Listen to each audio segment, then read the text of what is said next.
Pegue. Meu M, por favor, um momento.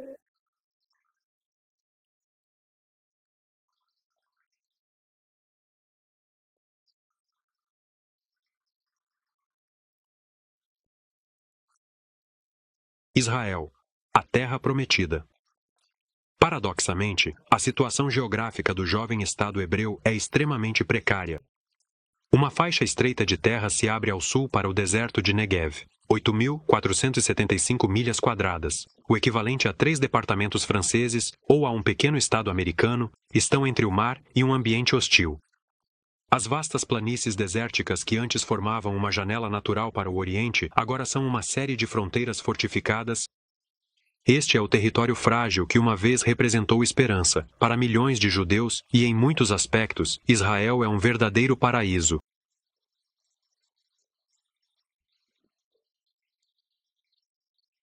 Ao contrário de seus vizinhos árabes, como o Líbano ao norte, Israel é um país de geografias contrastantes, dividido em 4 regiões. A planície costeira abriga o moderno centro urbano de Tel Aviv. Judeia, Samaria e Galileia estão situadas entre as colinas no centro do país. A depressão sírio-africana abriga o Lago Tiberíades, o Vale do Jordão e o Mar da Galileia. Finalmente, o Triângulo do Deserto de Negev representa metade do Estado de Israel. O clima mediterrâneo tem geralmente 2 estações distintas, um verão quente e seco e um inverno úmido e ameno.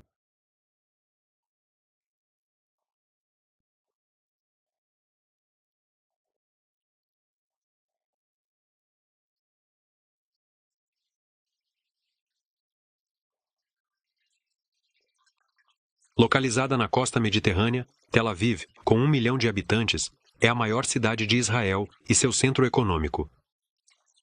Esta jovem cidade, nascida da união da antiga cidade de Jaffa e seu antigo subúrbio Tel Aviv, foi fundada em 1909. Construída inteiramente neste século, Tel Aviv tem muito poucos locais históricos. Suas elegantes ruas de compras, grandes hotéis, praias e muitos cafés e boates animadas fazem dela um resort de férias muito agradável. No início do século, o território da recém-fundada cidade era composto apenas por colinas arenosas e deserto. Com a ajuda da Fundação Nacional Judaica, os habitantes judeus de Jaffa começaram a construir um subúrbio fora da cidade árabe em 1909. Eles foram evacuados pelo exército turco durante a Primeira Guerra Mundial e retornaram em 1917, quando as tropas britânicas tomaram Jaffa. A chegada de judeus europeus provocou um boom da construção que continuou quase sem interrupção até hoje. Tel Aviv alcançou a autonomia em 1934 e em 1948 foi a vez de Jaffa ser administrativamente absorvida por seu antigo subúrbio. Hoje em dia, Tel Aviv e seu antigo subúrbio de Jaffa abrigam mais de 1/3 da população ativa de Israel.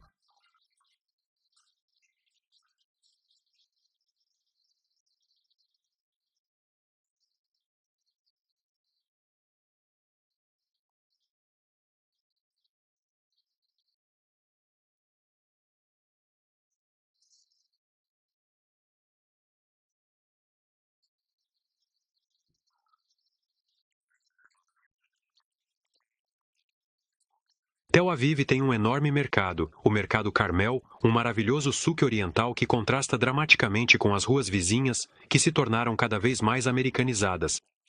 É um mercado de frutas e vegetais que também oferece roupas e bugigangas. Comerciantes e clientes conversam entre si em todas as diferentes línguas da diáspora do Oriente Médio.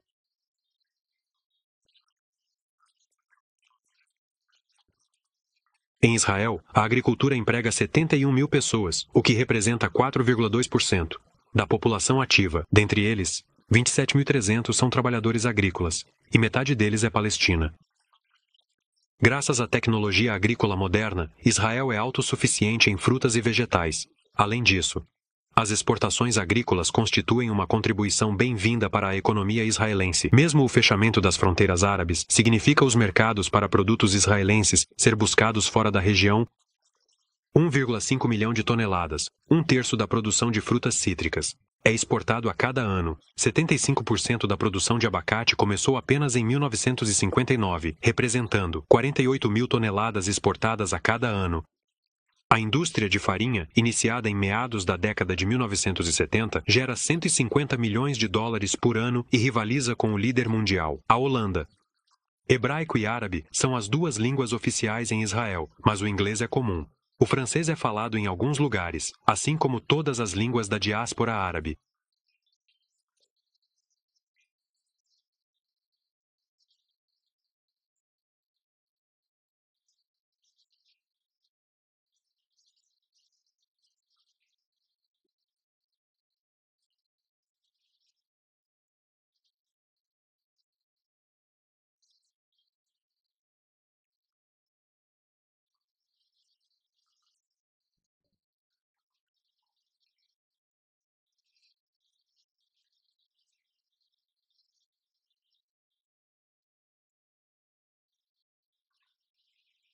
No Antigo Testamento, Jafa é chamada de Jafo, a Bonita. A antiga cidade fenícia aparece em inscrições egípcias de 1600 a.C. De acordo com Plínio, Jopa era a filha de Eol, o deus dos ventos, e fundadora da cidade 40 anos após o dilúvio. Na tradição judaica, as origens de Jafa são atribuídas ao filho de Noé, Jafé. E na mitologia grega, Jafa é o lugar onde Andrômeda, filha de Jopa, foi acorrentada à rocha da qual Pérsia a libertou. Em 1947, um jovem beduíno em busca de uma cabra perdida fez uma das descobertas mais fabulosas da história bíblica no meio das colinas de Qumran, 12 milhas e meia ao sul de Jericó. Dos vários rolos de pele que o pastor de cabras encontrou escondidos no fundo de uma caverna, campanhas de escavação desde então desenterraram vários milhões de manuscritos que pertencem à seita essênia, conhecida apenas através do testemunho de Flávio Josefo e Filo de Alexandria. Esses famosos manuscritos do Mar Morto revelam leis comunitárias antigas, bem como textos bíblicos antigos escritos em hebraico arcaico. Para chegar a Qumran, é necessário escalar um pouco.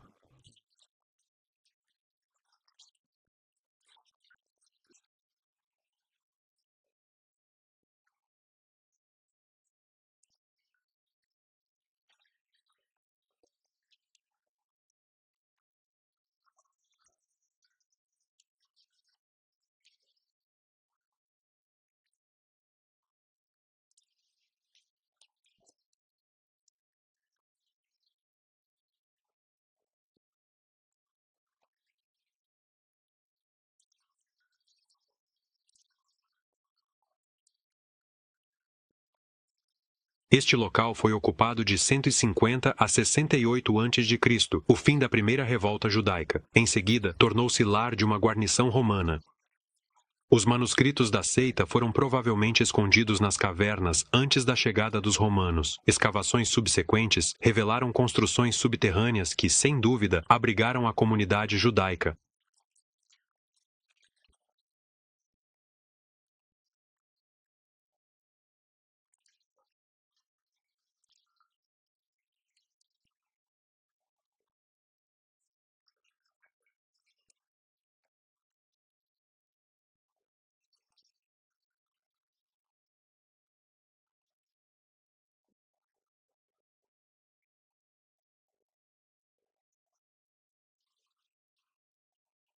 Desde as eras bíblicas até as cruzadas, a Palestina era conhecida por sua abundante fauna selvagem. Antílopes, gazelas, lobos, leões. Mas gerações de caçadores, desde beduínos até britânicos, dizimaram essa população que antes era importante. No entanto, 400 espécies de aves e 150 tipos diferentes de mamíferos e répteis ainda existem.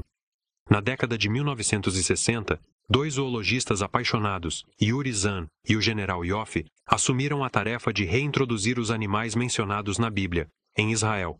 Para isso, criaram reservas naturais. Uma no Monte Carmelo e a outra aqui em Rabaa, perto de Elá. Onde estamos agora? Ok, estamos na parte sul do Vale do Rift de Arara, em Israel, perto de Elá, a cerca de 35 quilômetros ao norte de Elá. E temos aqui uma reserva específica onde criamos animais para reprodução e conservação. Esse é o principal objetivo da reserva. Temos algumas espécies de herbívoros, e a ideia principal é reintroduzi-los no final. E o que você vê agora é o oryx branco, o animal no qual estamos trabalhando agora. que fazia parte da nossa fauna local e é chamado de oryx árabe.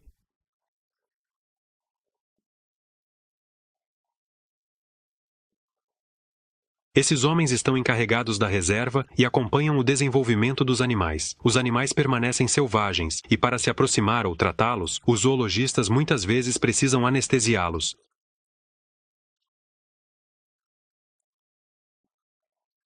Este anestésico é usado para imobilizar um oryx, para que ele possa ser tatuado.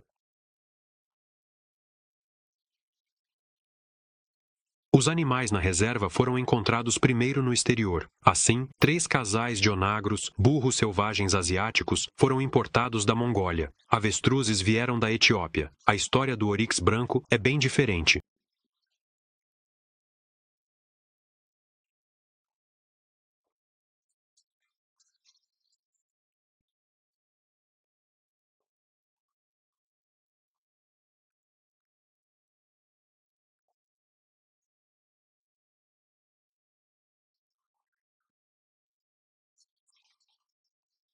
Este animal estranho pode ser particularmente perigoso. Quando um oryx se sente ameaçado ou está ferido, ele joga a cabeça para trás violentamente para atacar com seus longos chifres pontudos. O oryx é muito resistente e não capitula facilmente. Mesmo sob uma alta dose de anestésicos, o oryx pode de repente ferir alguém. A tática do guarda é cobrir cuidadosamente os olhos do animal, para controlá-lo. O oryx branco é uma espécie de antílope e, como um de seus chifres geralmente está quebrado, é curiosamente reminiscentes do mítico unicórnio. Seu retorno a Israel exigiu uma delicada diplomacia internacional. 4 casais foram comprados discretamente do rei da Arábia Saudita e, em seguida, transportados secretamente para Israel.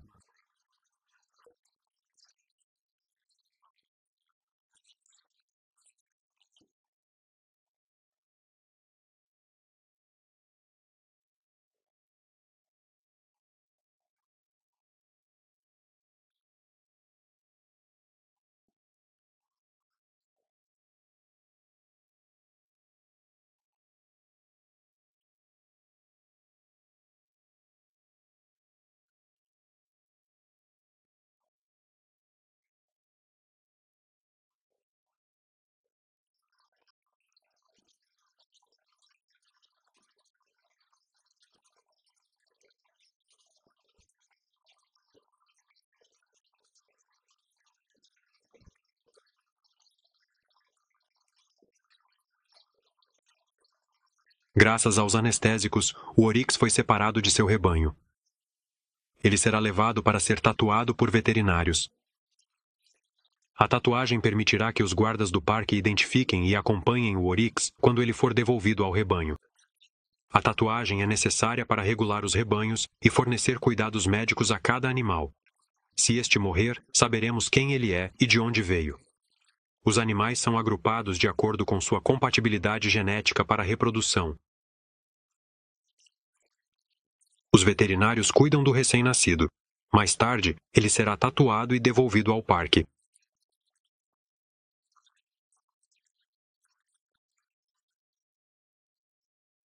Simples, fácil.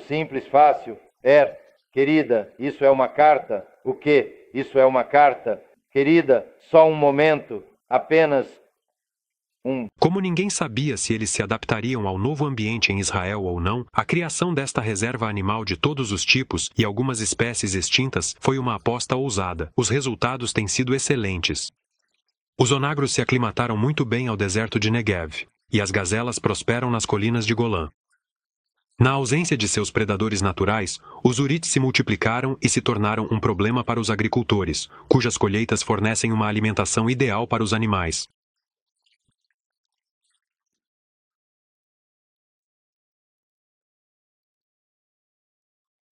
Eu não sei se você realmente consegue ver isso completamente, exatamente.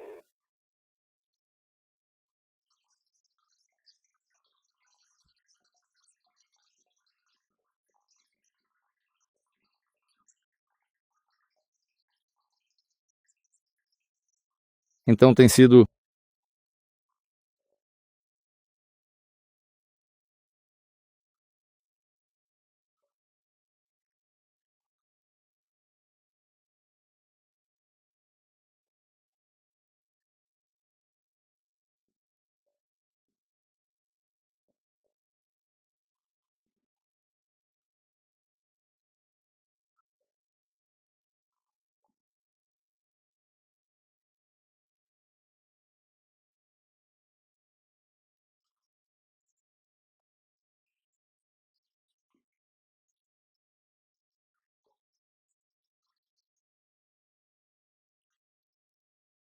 A 31 milhas ao sul de Jerusalém, perto da pequena e antiga cidade judaica de Bet Gurim, encontra-se a cidade de Pedra de Marachá.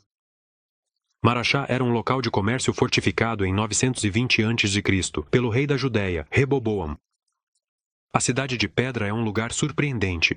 A origem das adegas esculpidas em calcário em forma de sino ainda é desconhecida, mas os jogos de sombras e as cores são fascinantemente bonitas.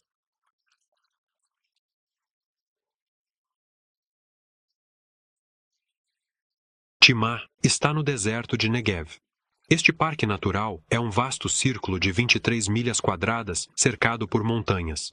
Os arcos têm formas espetaculares formadas pela erosão. As minas do rei Salomão também estão aqui. As rochas foram batizadas de pilares de Salomão. Que as minas de cobre foram exploradas pelos antigos egípcios é comprovado pela descoberta das ruínas de seus templos e alojamentos de escravos.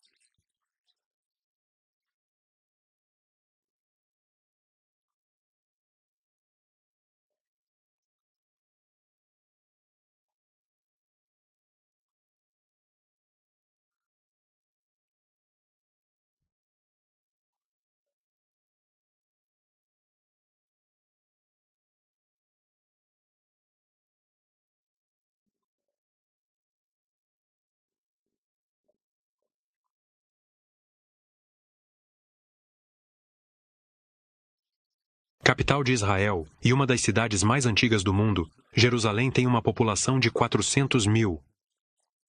Localizada em meio às montanhas ásperas da Judéia, Jerusalém é acima de tudo a cidade sagrada dos cristãos e judeus. Para os muçulmanos, que a chamam de Al-Quds, a sagrada, sua importância só é superada por Meca e Medina. Em hebraico, Jerusalém é chamada de Yerushalayim, cidade da paz.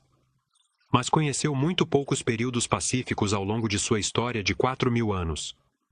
A cidade está a 2.788 pés acima do nível do mar. Damasco é uma das 8 portas das muralhas da Cidade Velha.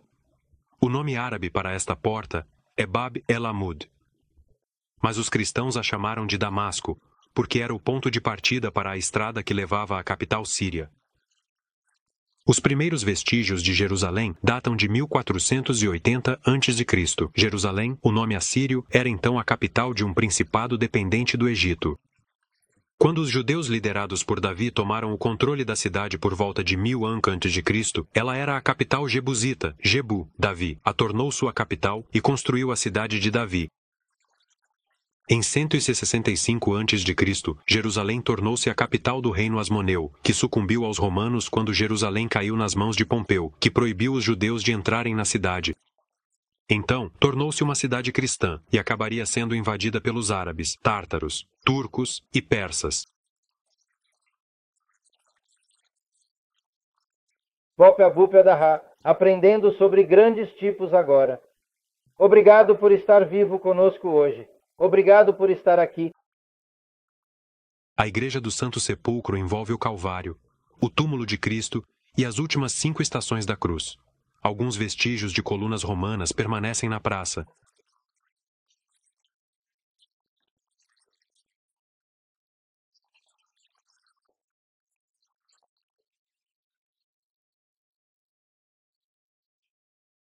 Construído, ampliado, destruído e finalmente restaurado, este santuário abriga 6 igrejas cristãs: católica, grega ortodoxa, armênia, síria, copta e etíope.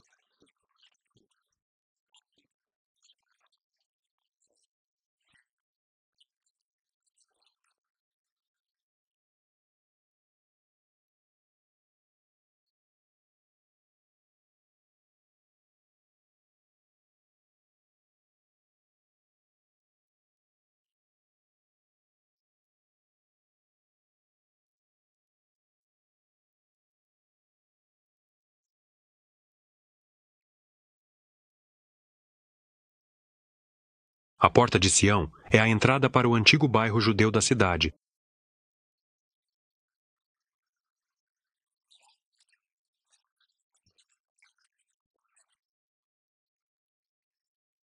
Entre as tradições, os rituais em torno dos naguils, ou cachimbos de água, estão muito presentes, assim como em muitos países do Oriente Médio.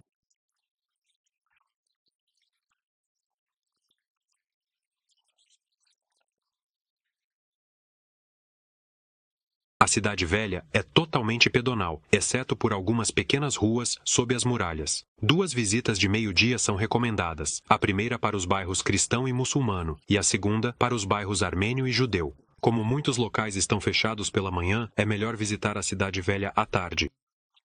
E para sentir a atmosfera particular de Jerusalém, não há nada como uma caminhada pelo mercado e pelos souks, na parte antiga da cidade. Bem, eu já volto.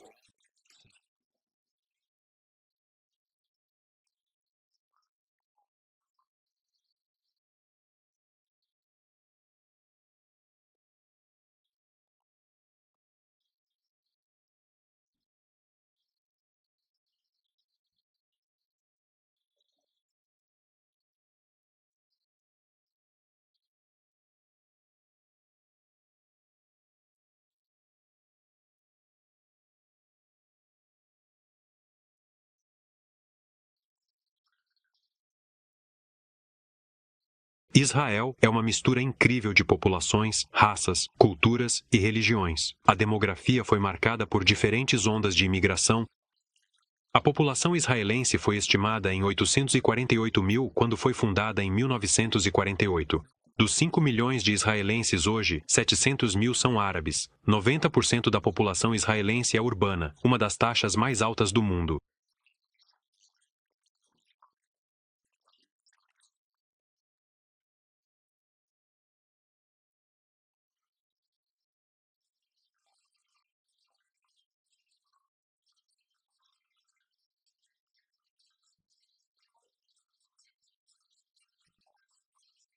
Os israelenses com origens europeias, askenazes, ou origens orientais sefarditas, representam cerca da metade da população judaica. As novas gerações nascidas em Israel são chamadas de Sabra. 16% dos israelenses não são judeus. Há aproximadamente 500 mil árabes muçulmanos e 150 mil árabes cristãos. Para reforçar o Estado judeu e sua posição no Oriente Médio, o governo acolhe judeus de todo o mundo. Vários milhões de judeus da antiga União Soviética imigraram para Israel, além de judeus do Irã, Etiópia, Albânia e da antiga Iugoslávia.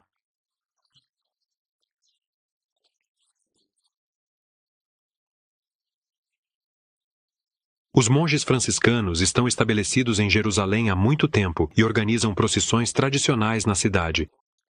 Eles podem ser encontrados no Convento Franciscano da Flagelação, uma capela construída em 1927 sobre lajes de pedra romana.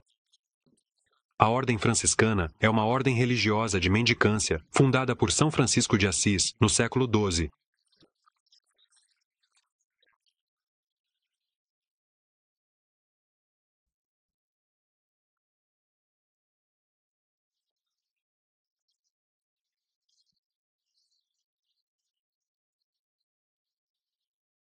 As procissões franciscanas acontecem todas as sextas-feiras ao longo da Via della Rosa. É um caminho religioso que leva ao Santo Sepulcro e presta homenagem às estações da Cruz de Cristo. Os monges etíopes representam uma das igrejas cristãs orientais em Jerusalém. Suas origens datam das missões europeias à África Negra para converter as populações locais.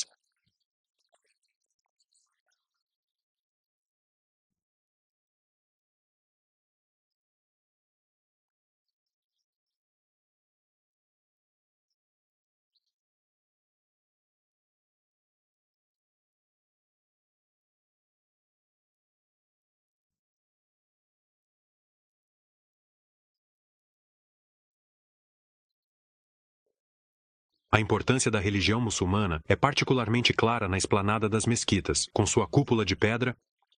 É erroneamente chamada de Mesquita de Omar. Na verdade, não é um edifício religioso, mas um monumento comemorativo construído no local onde Abraão foi sacrificado. Construída em forma de cúpula no estilo bizantino, a majestosa cúpula foi projetada para competir com a Igreja do Santo Sepulcro. Mais abaixo, na esplanada,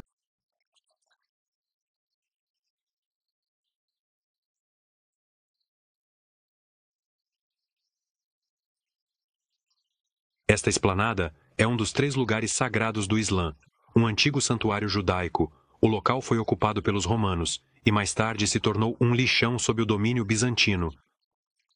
Foi reabilitado pelos muçulmanos durante o 1º século d.C. Eles se encarregaram da construção da cúpula de pedra.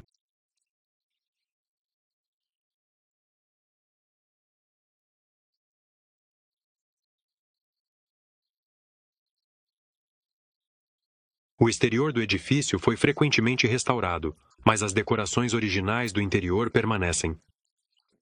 Como o Islã proíbe a representação de humanos ou animais, a decoração evoca vegetação.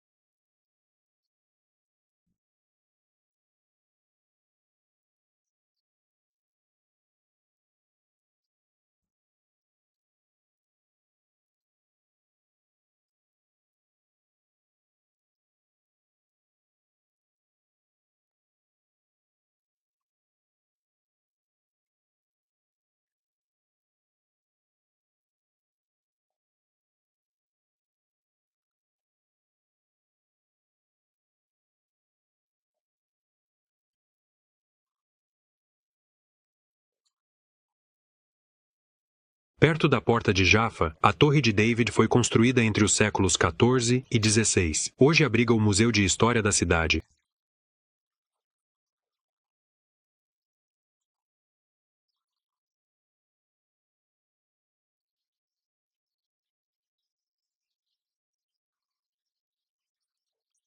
Arqueólogos desenterram as pedras de pavimentação do Cardo, a principal rua de Jerusalém durante o domínio bizantino.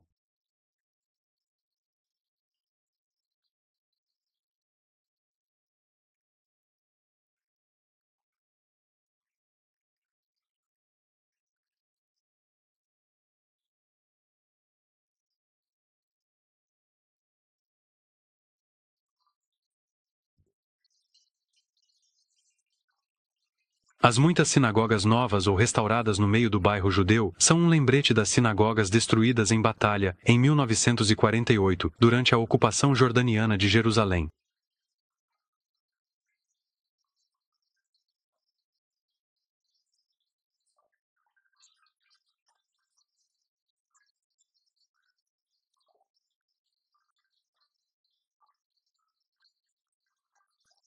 Nas ruas, os judeus praticantes mantêm seu traje e aparência tradicionais. Terno preto, barba, muitas vezes com cachos laterais, e o kippá ou skull cap. A maioria dos jovens prefere se vestir no estilo ocidental, enquanto algumas crianças seguem o exemplo de seus mais velhos. Escadas levam do bairro judeu à praça que dá para o Muro Oriental, chamado de Muro das Lamentações pelos cristãos. Até 1967, o Sagrado Muro Judeu estava no final de uma rua secundária no bairro árabe, que foi demolido. Para substituí-lo, esta vasta esplanada foi construída. Ela pode acomodar 250 mil pessoas.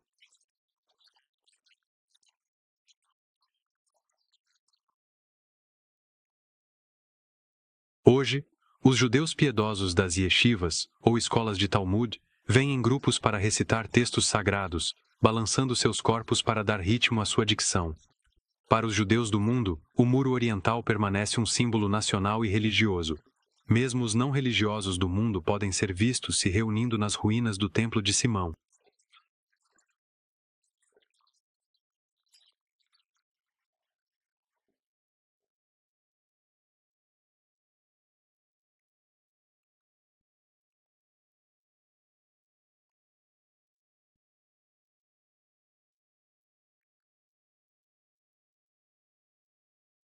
O lado esquerdo é reservado para mulheres. De acordo com a tradição, orações escritas em pequenos pedaços de papel são colocadas nas fendas entre as veneráveis pedras.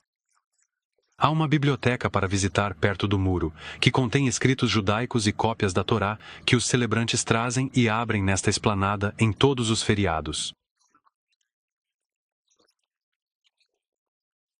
Perto do muro, a agitação é particularmente intensa durante as 3 peregrinações, chamadas de Pesach, Shavuot e Sukkot, e no dia 9 de abril, o aniversário da destruição do templo.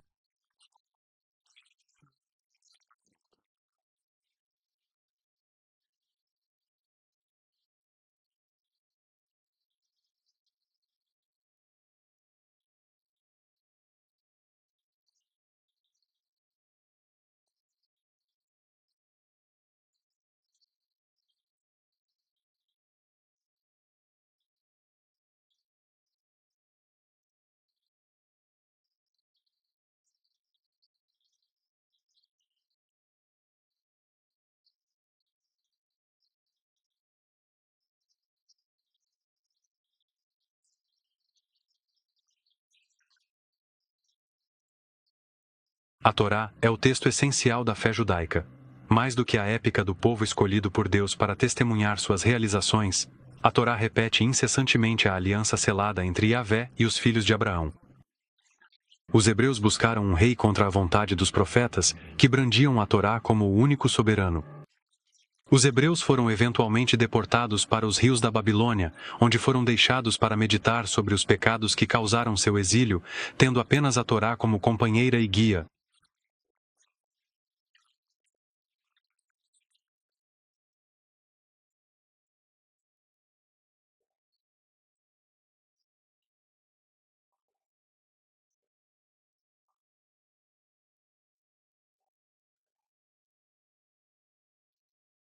A longa terraço no Monte das Oliveiras oferece uma vista maravilhosa da cidade.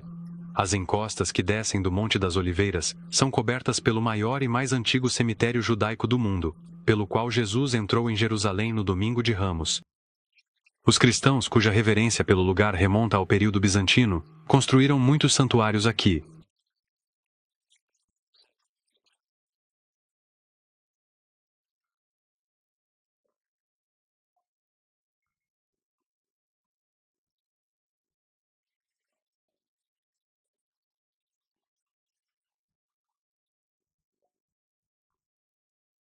No jardim de Getsêmani há muitas oliveiras antigas, que sem dúvida descendem daquelas que testemunharam os momentos finais de Cristo. Não muito longe de Jerusalém, Belém é uma pequena cidade acolhedora, cujos habitantes são em sua maioria cristãos.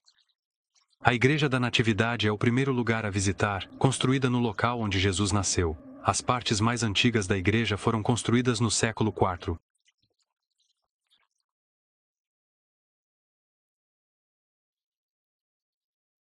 A 56 milhas de Tiberíades estão as ruínas de Megido, uma cidade estratégica localizada em uma brecha onde passava a estrada entre o Egito, a Síria e a Mesopotâmia.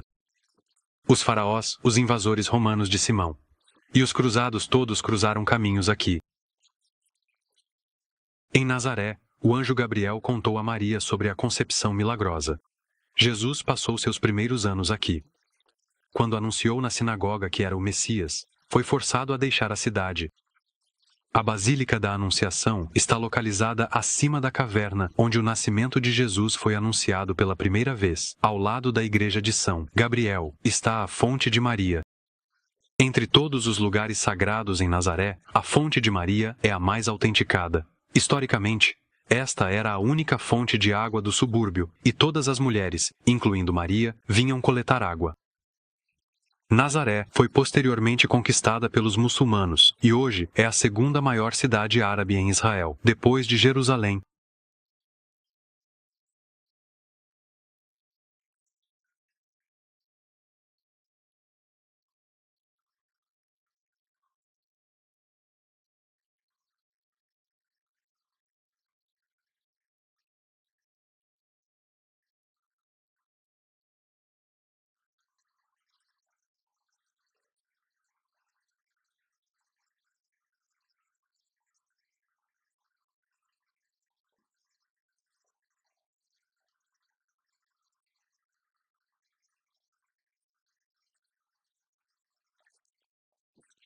Mitzpah Ramon está no deserto de Negev, na borda de penhascos que cercam a cratera de Ramon, e é um excelente ponto de parada para visitar esta maravilha geológica e seus arredores. Os meios de transporte recomendados são veículos 4x4 e montaria de camelo.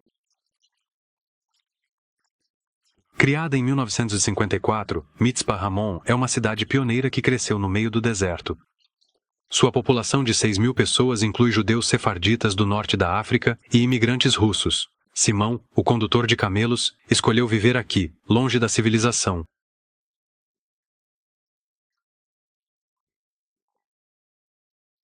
Simão, você é beduíno. Eu sou beduíno de coração, sim. O que isso significa?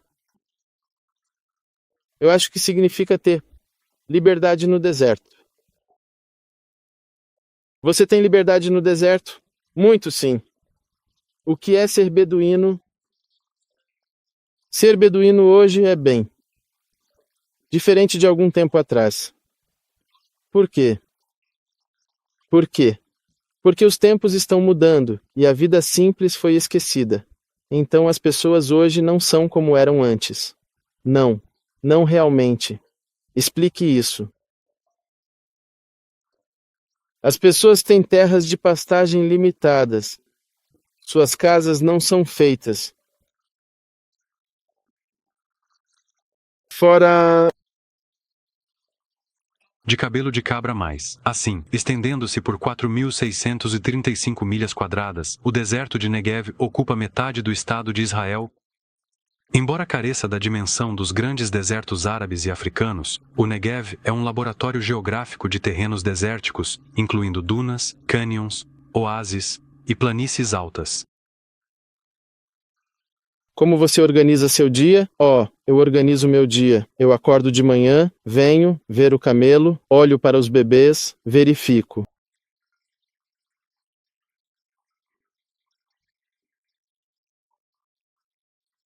Isso está sendo treinado para levar pessoas. Assim sim. Por mais inóspito e árido que seja um deserto, o homem habitou e se adaptou no Negev desde o segundo milênio. Quando uma população majoritariamente nômade de caçadores e coletores se reunia em pequenos acampamentos espalhados pelo deserto de Negev ao longo dos séculos. 22 milhas de Jerusalém está Jericó, a 846 pés abaixo do nível do mar. É a cidade mais baixa do mundo. Ainda mais surpreendente é que os arqueólogos descobriram evidências de 17 níveis sucessivos de ocupação abaixo de Jericó.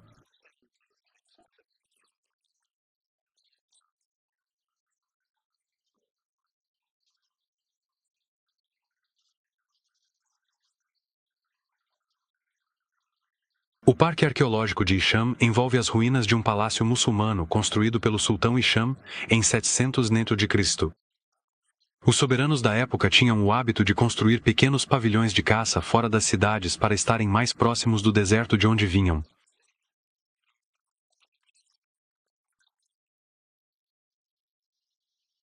O kibbutz é um dos aspectos mais importantes da vida social israelense. Em 1910, perto de Tiberíades, 12 jovens colonos decidiram cultivar as terras atribuídas pela Frente Nacional Judaica. O primeiro kibbutz nasceu, e o princípio do kibbutz se tornou um símbolo do novo Israel. O kibbutz é um estilo de vida coletivo adotado por muitos jovens colonos e intelectuais. O objetivo é compartilhar o trabalho árduo dos campos de negócios, viver juntos e compartilhar os resultados desse trabalho. No primeiro kibbutz, o dinheiro foi abolido, assim como os valores capitalistas.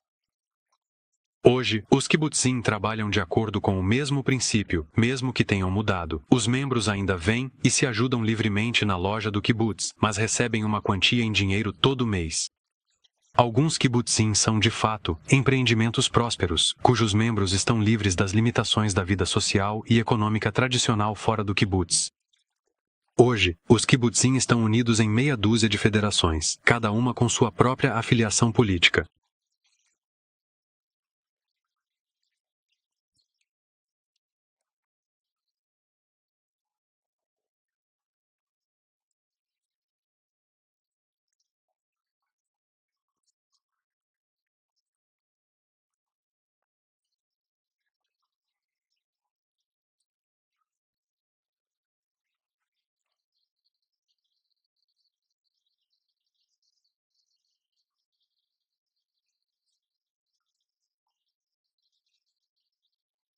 Então, trazemos a lama para a fábrica.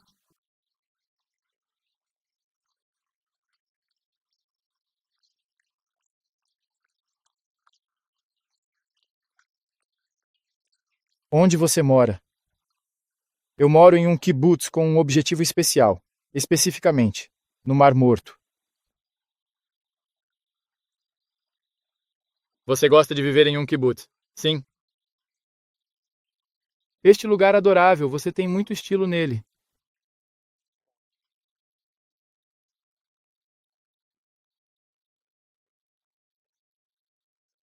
Esta é a principal razão pela qual você gosta de viver no kibutz, porque não há sol. Não. Eu gosto da vida porque no kibutz há boas pessoas, uma boa vida. Hoje, os kibbutzim ainda atraem muitos jovens e outros, alguns judeus, outros não, que vêm de todo o mundo para participar dessa experiência coletiva por algumas semanas. A cerca de 14 quilômetros de Tiberíades está Tabga e a Igreja do Milagre dos Pães. De acordo com a tradição cristã, Jesus gostava de vir a este lugar deserto para meditar. Ele foi para lá ao ouvir que João Batista havia sido executado e foi acompanhado por uma enorme multidão. Percebendo que as pessoas estavam com fome, ele teve compaixão e multiplicou os 5 pães que tinha e os 2 peixes, até que houvesse comida para todos. A Basílica de Cafarnaum está um pouco mais distante. Aqui, Jesus estabeleceu seu primeiro ministério com seus discípulos.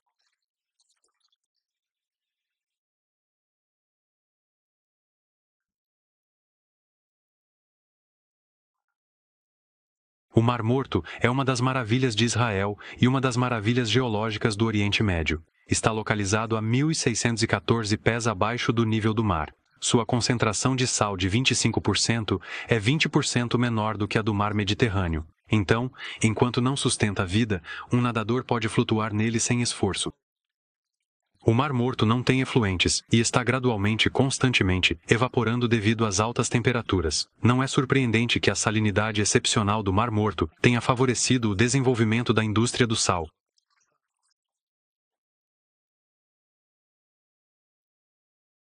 Ao longo da costa do Mar Morto, a extração e o transporte de sal são indústrias importantes. De modo geral, no entanto, Israel nunca foi um país industrialmente rico. Com exceção de potássio e fosfato, Israel tinha poucos recursos naturais exploráveis quando foi criado. O território israelense carece da água necessária para a agricultura. Esforços gigantescos de irrigação foram realizados para desenvolver terras agrícolas adequadas. O país tem poucos rios. O desenvolvimento contínuo e inovador da tecnologia de bombeamento avançado na canalização do Rio Jordão tem sido um fator crucial e determinante para a irrigação bem-sucedida de metade do vasto território cultivável do país. Um sonho antigo e persistente do povo israelense é trazer água abundante e vital para transformar e cultivar o árido deserto do Negev, tornando-o fértil e produtivo. Nenhuma pessoa no mundo vive a uma altitude mais baixa do que as pessoas que residem em Sodoma, uma cidade localizada perto da costa sul do famoso e histórico Mar Morto.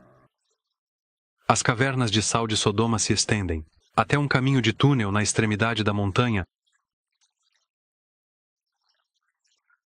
Esta alta coluna de sal é chamada de Pilar de Sal e comemora a esposa do sobrinho de Abraão, que escapou da destruição de Sodoma e Gomorra com sua família.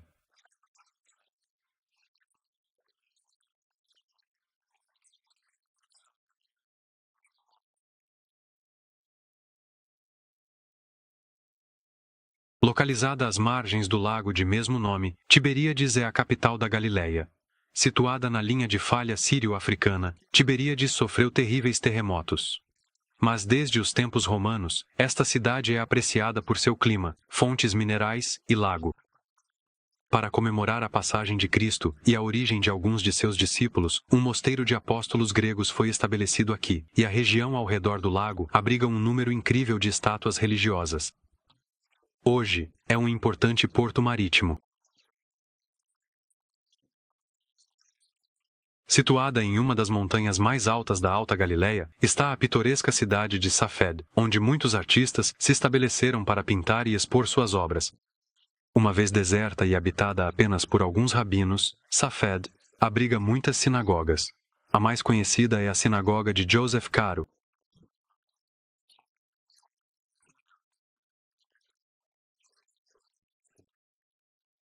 Israel também é um grande centro de turismo, lazer e relaxamento. Seus centenas de milhas de resorts costeiros se estendem do mar Mediterrâneo às margens dos mares Morto e Vermelho até as do lago Tiberíades. É um paraíso para praticantes de esportes náuticos e oferece outras atividades de férias à beira-mar.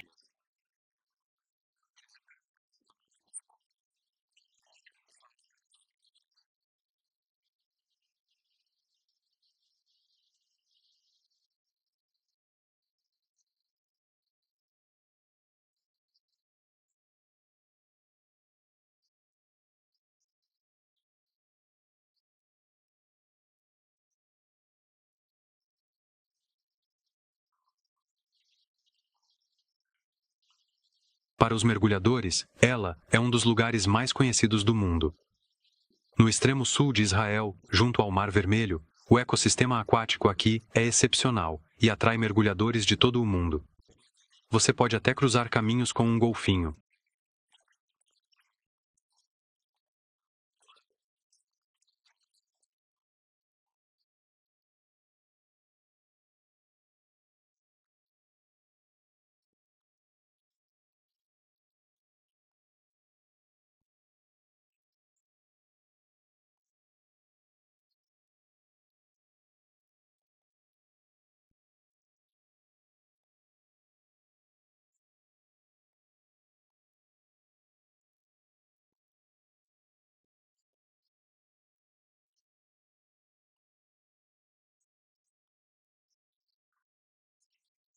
Israel é ao mesmo tempo um país novo e um país muito antigo.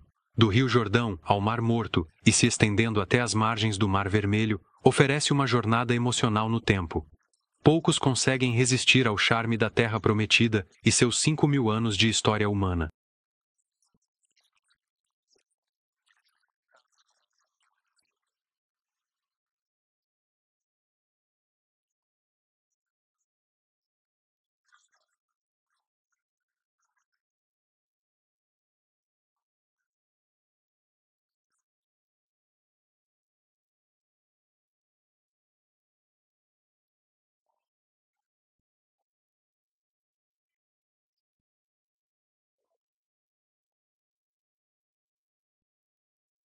Começou em meados da década de 1970, arrecada 150 milhões de reais por ano e rivaliza com o líder mundial, a Holanda.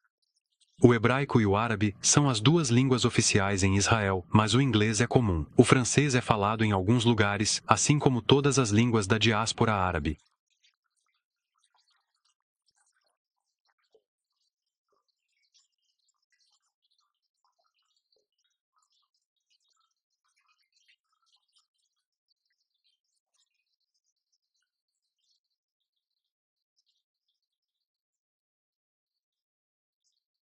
Não vou sair para o lado do rio, onde está todo o chocolate. Chocolate, ó.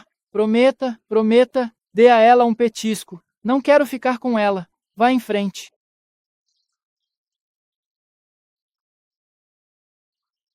Você não consegue ver o CD. Você não consegue ver. Não, você não consegue ver. Você não consegue ver.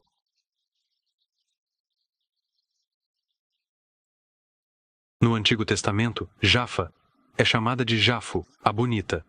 A antiga cidade fenícia aparece em inscrições egípcias de 1600 a.C. De acordo com Plínio, Jopa era a filha de Eol, o deus dos ventos, e fundadora da cidade 40 anos depois.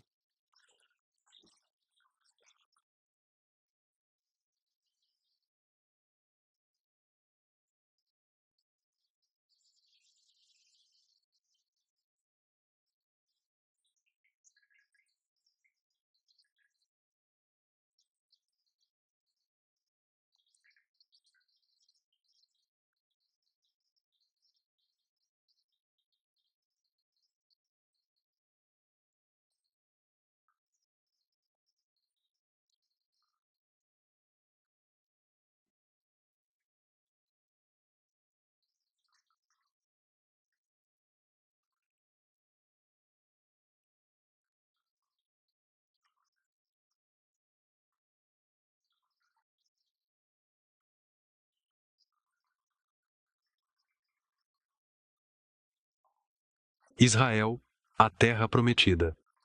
Paradoxalmente, a situação geográfica do jovem Estado hebreu é extremamente precária. Uma estreita faixa de terra se abre ao sul para o deserto de Negev, 8.475 milhas quadradas, o equivalente a 3 departamentos franceses ou a um pequeno estado americano, estão presas entre o mar e um ambiente hostil. As vastas planícies do deserto, que um dia formaram uma janela natural para o Oriente, Tel Aviv tem um enorme mercado, o Mercado Carmel, um maravilhoso sulque oriental que contrasta dramaticamente com as ruas vizinhas que se tornaram cada vez mais americanizadas. É um mercado de frutas e vegetais, que também oferece roupas e bugigangas. Comerciantes e clientes conversam entre si em todas as diferentes línguas da diáspora do Oriente Médio.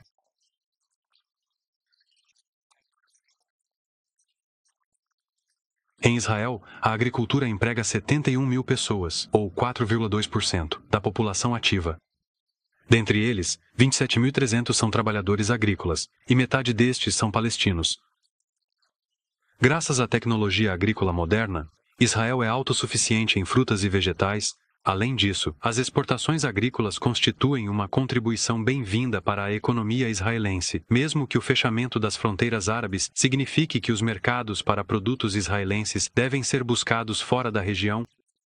1,5 milhão de toneladas, um terço da produção de frutas cítricas, é exportado a cada ano. 75% da produção de abacate, iniciada apenas em 1959, representam 48 mil toneladas de exportação a cada ano. A indústria de farinha agora é uma série de fronteiras fortificadas. Este é o território frágil que uma vez representou esperança para milhões de judeus. E em muitos aspectos, Israel é um verdadeiro paraíso, ao contrário de seus vizinhos árabes, como o Líbano ao norte. Israel é um país de geografias contrastantes, dividido em 4 regiões. A planície costeira abriga o moderno centro urbano de Tel Aviv. Judeia, Samaria e Galileia estão situadas entre as colinas no centro do país. A depressão sírio-africana abriga o lago Tiberíades, o Vale do Jordão e o Mar da Galileia. Finalmente, o Triângulo do Deserto do Negev representa metade do Estado de Israel. O clima mediterrâneo tem geralmente 2 estações distintas, um verão quente e seco e um inverno úmido e ameno.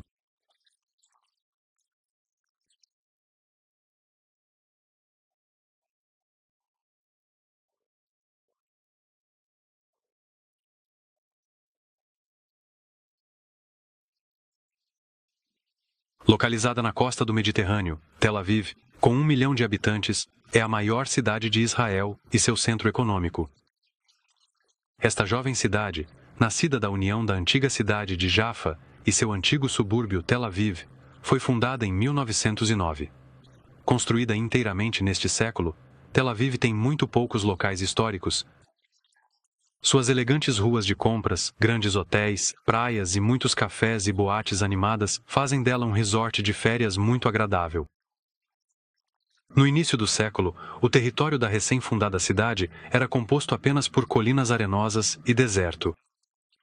Com a ajuda da Fundação Nacional Judaica, os habitantes judeus de Jaffa começaram a construir um subúrbio fora da cidade árabe em 1909. Eles foram evacuados pelo exército turco durante a Primeira Guerra Mundial e retornaram em 1917, quando as tropas britânicas tomaram Jaffa. A chegada de judeus europeus provocou um boom da construção que continuou quase sem interrupção até hoje. Tel Aviv alcançou autonomia em 1934 e em 1948 foi a vez de Jaffa ser administrativamente absorvida por seu antigo subúrbio. Hoje em dia, Tel Aviv e seu antigo subúrbio de Jaffa abrigam mais de um terço da população ativa de Israel.